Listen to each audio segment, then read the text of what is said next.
As toxic smoke suffocates St. Petersburg, Russia must be wondering what just hit it. We can tell you. Ukraine just struck a port on Russia's Neva River so hard that St. Petersburg became unlivable overnight. The war has come home to Russia, and the people of St. Petersburg now fear Ukraine. And they should.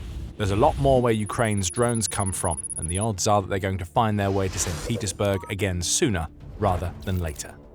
St. Petersburg may be saying never again, but it isn't going to get its wish. There's smoke on the water at the Ust-Luga port that sits on the Neva River right now. But that smoke is stretching far beyond the confines of the port and the river that it leads out into. As dawn broke in St. Petersburg, residents awoke to see not the first rays of sunshine on a new spring day, but a blanket of thick, choking smoke that filled the skies. The normal hustle and bustle of the city was replaced with an eerie and terrified calm, as citizens looked out of windows at a black cloud that the sun was unable to pierce. Many would have guessed what had happened. Ukraine's long-range drones had struck again, and the odds were that the Ust-Luga port that is so critical to Russia's oil export operation was the target. Unseen to many would be the fires that engulfed that key port and its oil storage facilities. All they saw was smoke, and they weren't the only ones.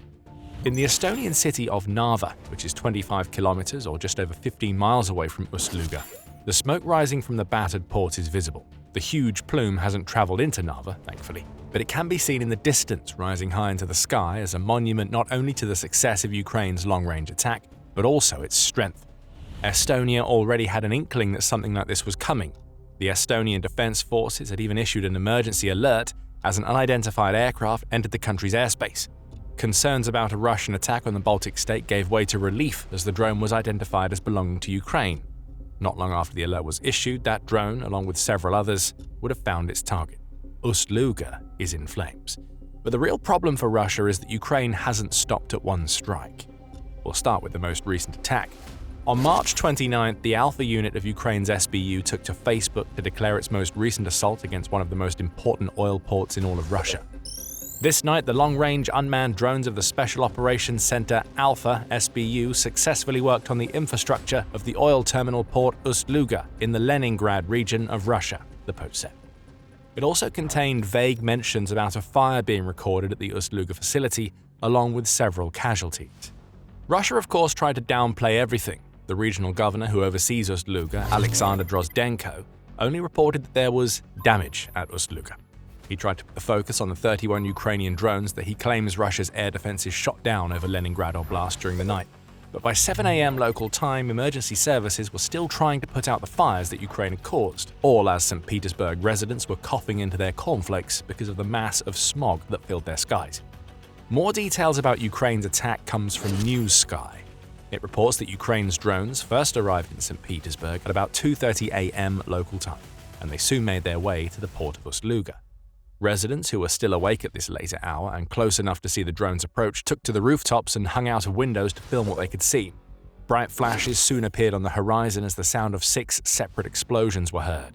Secondary fires followed the initial shocks, with some residents reporting that what they heard sounded like an artillery salvo. At least 10 unmanned aerial vehicles, or UAVs, were launched by Ukraine, and interestingly, they may not have come from Ukraine's territory. We'll come back to that soon. What the strike has left of Ust-Luga has turned it into a paralyzed port. By 4 a.m., the fire caused by Ukraine's drones had spread more than 5,000 square meters, or almost 54,000 square feet. Debris from the drones that Russia's air defenses managed to shoot down was scattered for several kilometers around.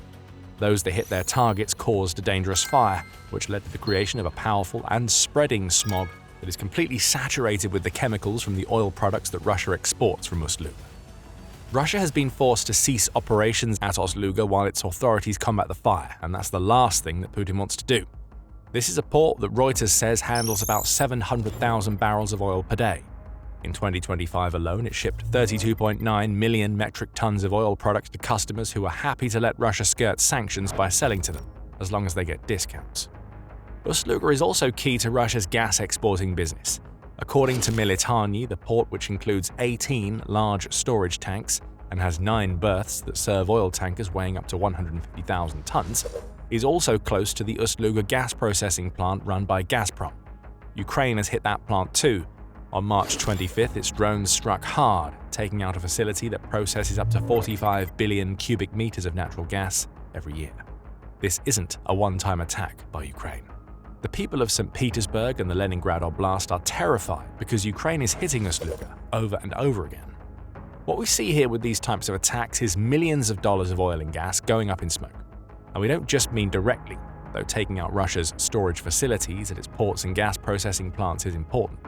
With the Ust-Luga port down, Russia can't ship its oil out of the region. That liquid gold has to be diverted to other ports, and those delays mean that millions of dollars are being lost as Russia's buyers await oil that isn't coming. This is what the systematic degradation of an entire industry by Ukraine's drones looks like, and Ust-Luga is vulnerable. We know that because this isn't the first time that Ukraine has hit the port.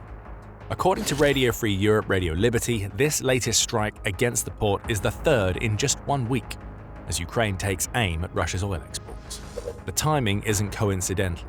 Russia has been making a lot of money from its oil and refined products ever since the launch of Operation Epic Fury in Iran. That operation has led to a blockade of the Strait of Hormuz, which, in turn, has led to the cost of a barrel of oil rocketing up to the $100 plus mark. Even with the heavy discounts that Russia places on its sanctioned oil, the Kremlin has been raking in the cash as it can sell its oil for $20 or $30 more per barrel than it was earlier in the year. Ukraine needed to put a stop to that situation, and the best way it knows how is to hit one of Russia's most important oil ports with strike after devastating strike. Ust-Luga isn't the only port that Ukraine has targeted either. Another key Baltic Sea oil terminal in Primorsk has also been targeted by Ukraine's drones, causing fires and shutdowns similar to those we're seeing at Ust-Luga. Ukraine is sending a message to Putin here. Two of them, in fact. One, Russia isn't going to be allowed to profit off the oil price chaos caused by the war in Iran. And two, Ukraine can hit Russian oil deeper inside Russia than Putin ever expected. The impact of Ukraine's latest strike is massive beyond comparison to almost anything else we've seen it do against Russia so far. But before we dig deeper into that, this is a quick reminder that you are watching The Military Show. If you haven't subscribed yet, now is the perfect time to hit the button so you never miss a video. In Ust-Luga, Ukraine has caused damage to the port's two main berths, along with tanks and transformer substations that were vital for loading Russia's oil onto the tankers that enter the port. Speaking of those tankers, 6 of them were loading at the time of Ukraine's attack, New Sky reports, and all had to be evacuated.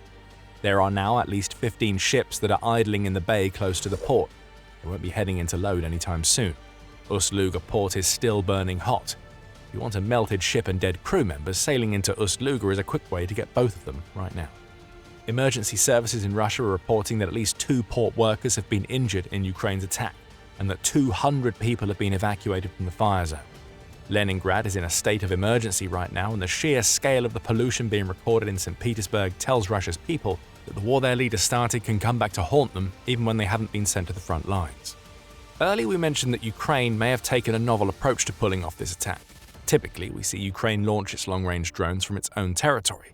The distance between Ukraine and Ust-Luga is more than 850 kilometers, or about 530 miles, from the border to the port. That's a large distance, but Ukraine has drones that can travel it, so a strike from its own territory would have been more than plausible. However, if New Sky is accurate, this isn't the approach that Ukraine took for its Ust-Luga attack. The outlet claims that 10 to 12 long-range drones that Ukraine used for this strike were launched not from its own territory, but from the waters of the Gulf of Finland. That assessment is based on open-source information that covered the drone trajectories published by Flight Radar 24. According to that tracker, Ukraine's drones took a low-altitude path over the bay leading into Ust-Luga, which allowed them to avoid the port's air defenses. Deep State, which is another open-source analyst, adds to this by suggesting that Ukraine launched the drones from sea platforms. That raises some interesting questions. Did Ukraine send one of its own sea platforms into the Gulf of Finland to launch its drones?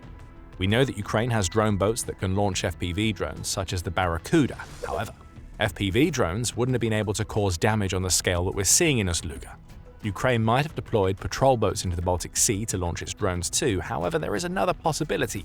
Did Ukraine work alongside another nation to launch this attack? New Sky suggests that it's possible, and it mentions that Ukraine would have had to use Finnish and Estonian waters to make the strike that it details possible. If that's the case, then did Finland or Estonia provide a direct helping hand here? Did it even know that Ukraine was sending sea platforms into its waters to launch drones? These are all questions that can't be answered, though Estonia's defense forces raising the alert when it spotted an unidentified drone in its waters suggests that Estonia wasn't in on it. Any other nation that helped Ukraine will be risking a severe escalation with Russia, so the most likely explanation, based on the open source data available, is that Ukraine sneaked its drones into the Baltic Sea and then launched them from its own sea platforms. Either way, Putin will be furious.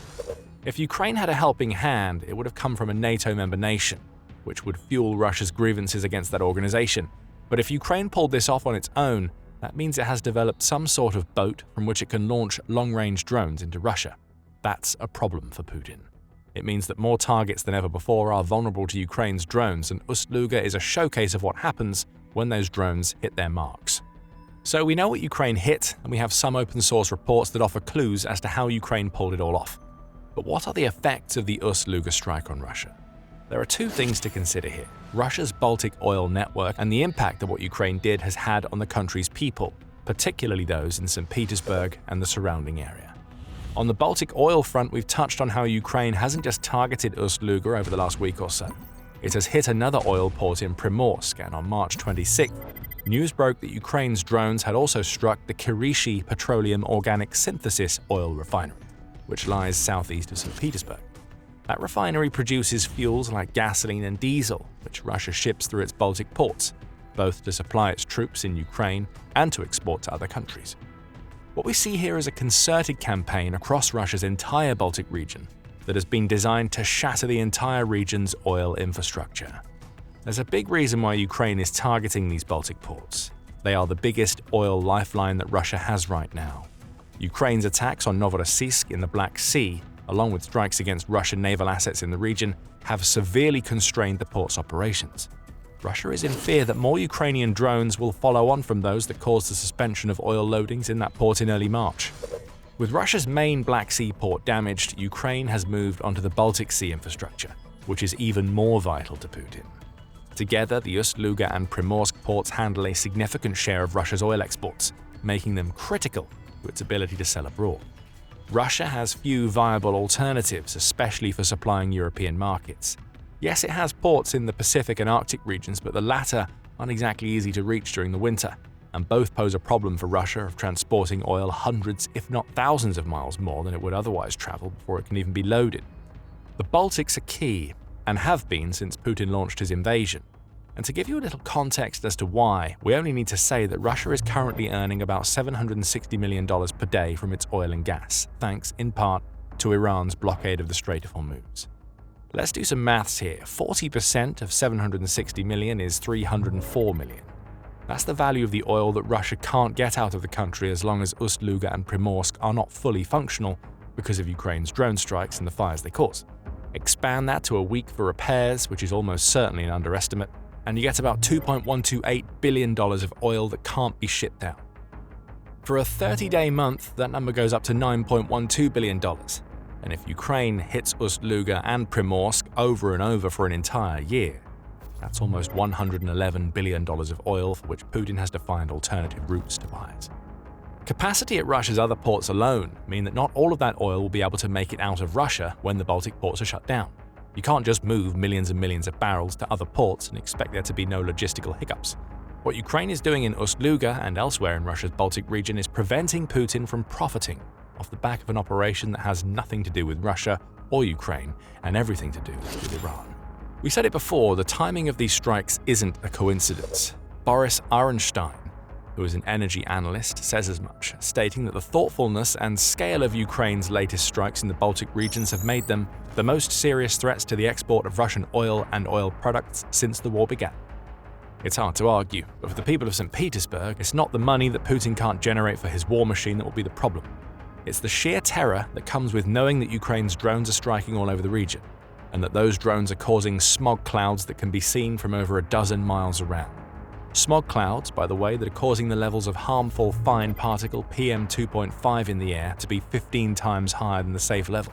In places like the Vasily-Ostrovsky and Petrogradsky districts, smog is penetrating through ventilation systems and getting into the homes of the residents who are trying to avoid going outside for fear of breathing in the poisonous air. The health effects of this cloud of smoke are perhaps less important in the context of the Ukraine war, than the fear being struck into the hearts of the people of St. Petersburg. These are people who have already been dealing with Putin's rolling internet blackouts, which have become so extensive that they are impacting even Russia's most major cities. Those blackouts are the result of the Kremlin introducing a new whitelist system, the Kyiv Independent reported on March 22nd. That system only permits access to pro-government websites, social media, and official Kremlin sources. So the people in St. Petersburg only have official sources that won't tell them what happened at Ust-Luga, assuming they can get onto the internet at all.